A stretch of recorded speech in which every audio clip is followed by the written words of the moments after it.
For centuries, the name Midas has circulated as a children's moral fable, a simple tale about a king who turned everything into gold.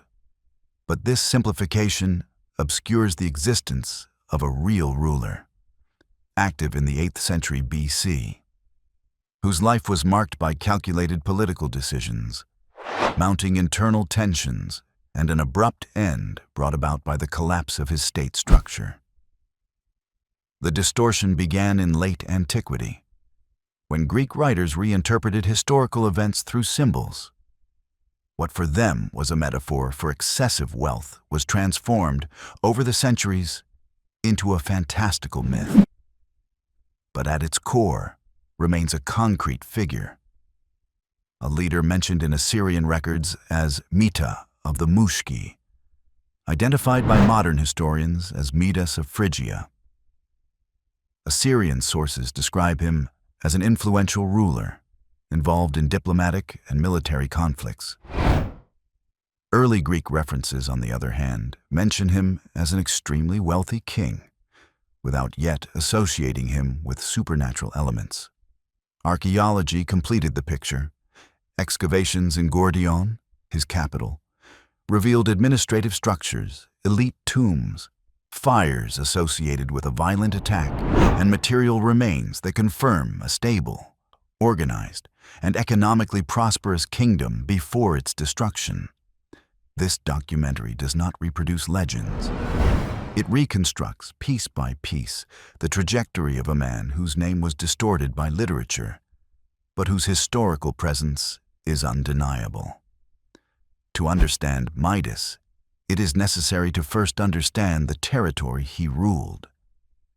Phrygia, it occupied the geographical center of Anatolia, an obligatory crossroads between the great powers of the south, such as Assyria, the mountain kingdoms of the east, such as Urartu, and the Greek colonies that were beginning to consolidate on the western coast.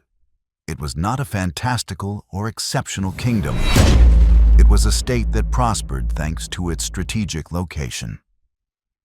Every caravan crossing Anatolia to connect east and west had to pass, directly or indirectly, through its territory. This allowed Phrygia to control trade routes, set tariffs, and maintain a constant flow of resources. His wealth was based on 4 specific pillars. Control of trade routes. Phrygia functioned as an intermediary between the Mesopotamian networks and the Aegean world. This wasn't economic magic, but rather well-managed logistics and military protection of key routes. Advanced metalworking craftsmanship. The Phrygians were known for producing bronze, iron, and gold objects using sophisticated techniques. The quality of these pieces contributed to the Greek perception that the kingdom possessed unusual wealth. Fertile agriculture. The Anatolian plateau allowed for abundant harvests of cereals, grapes, and other staple crops to sustain a large population. This ensured food security and surpluses for trade. Large-scale tributes. Midas and his predecessors implemented severe tax collection systems in subjugated regions, thereby strengthening the royal treasury and financing public works and military defense. But this privileged position also made Phrygia a constant target. Assyria exerted diplomatic pressure. Urartu competed for the same territories. The Sumerians, nomadic peoples from the north, carried out increasingly frequent raids. In this environment saturated with threats, only the state capable of responding firmly survived. The rise of Midas must be read within this context. A leader who takes power in a territory coveted by several empires and is forced to sustain his authority through strategic alliances, tough economic decisions, and military force. The story of Midas begins here. In a prosperous kingdom, yes, but surrounded by tensions that foreshadowed a violent outcome. The association of Midas with gold didn't originate from a magical event, but from a combination of economic, cultural, and literary factors that over time became distorted. The Greeks, fascinated by Phrygian prosperity, reinterpreted wealth as an almost supernatural trait. But the real explanation is simpler and more revealing. First, Phrygia was one of the main metallurgical centers of Anatolia. Local workshops produced bronze, iron, silver, and gold pieces using advanced techniques for their time. The aristocratic tombs excavated at Gordion, especially the so-called Tomb MM, attributed by some specialists to a relative of Midas, possibly his father, contained tableware, ornaments, and furniture inlaid with precious metals in surprising quantities for a non-imperial kingdom. This evidence suggests privileged access to mineral resources and an elite that invested in high-value objects as a means of political prestige. Added to this is the Greek testimony. Hellenic authors had a habit of transforming economic phenomena into narrative symbols. When describing the wealth of a foreign ruler, they tended to exaggerate it or reinterpret it with moral undertones.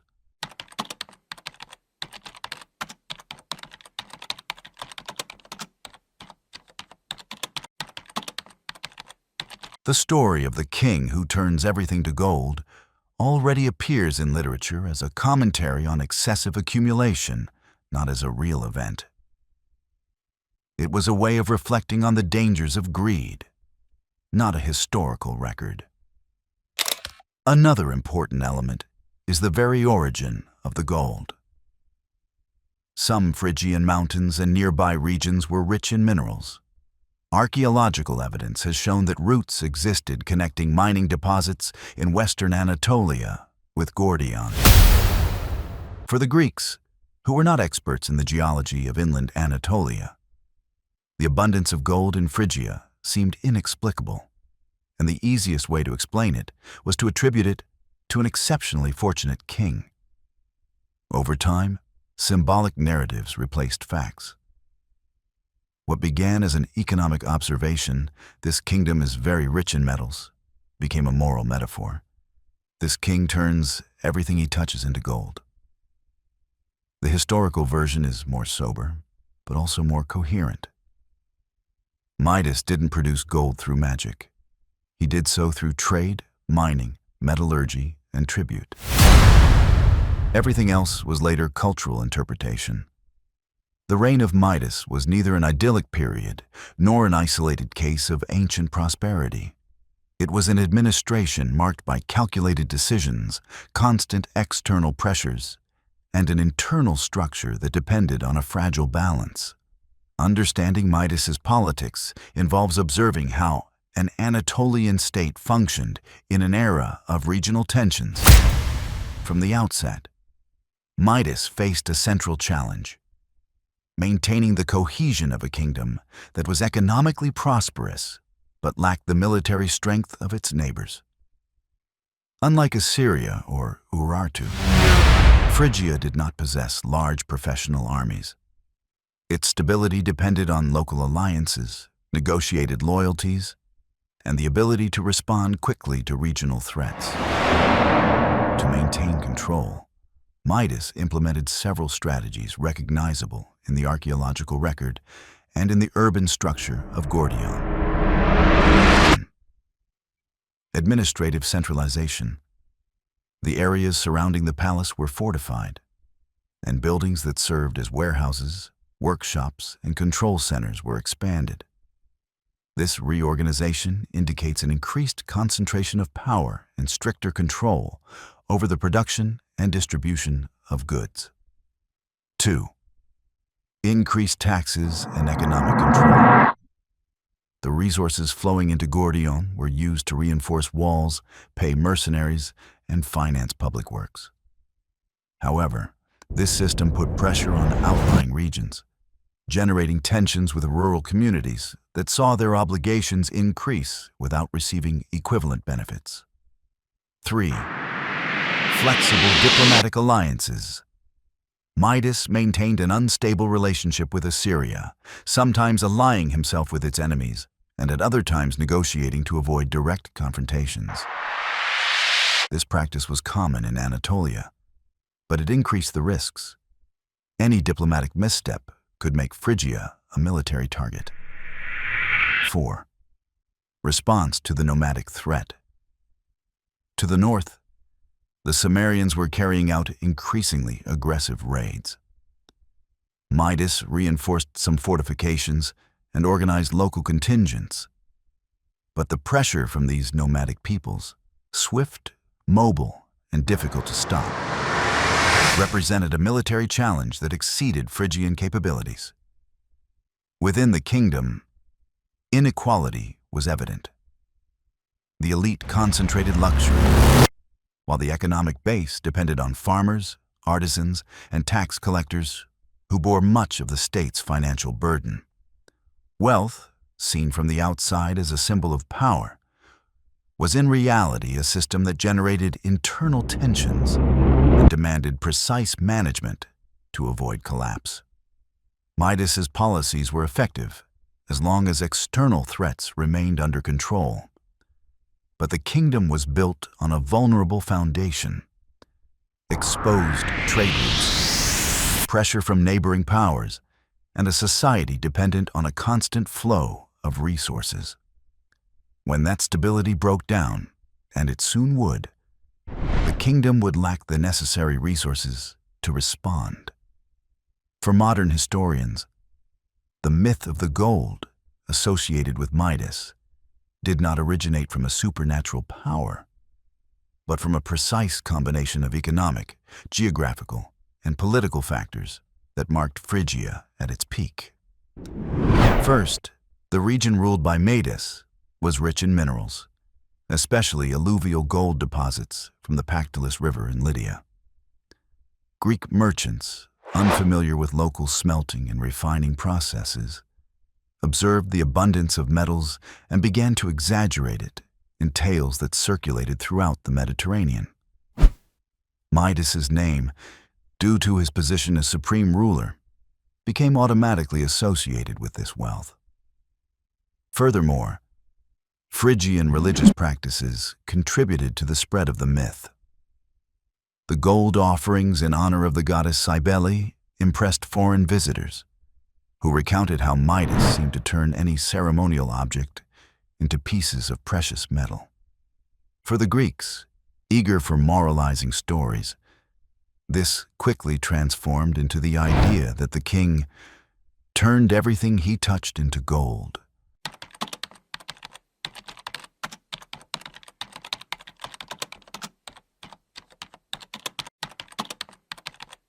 The myth was also strengthened by the international diplomacy of the time. Midas established strategic relationships with neighboring kingdoms, reinforcing alliances through tributes and gifts of the highest quality.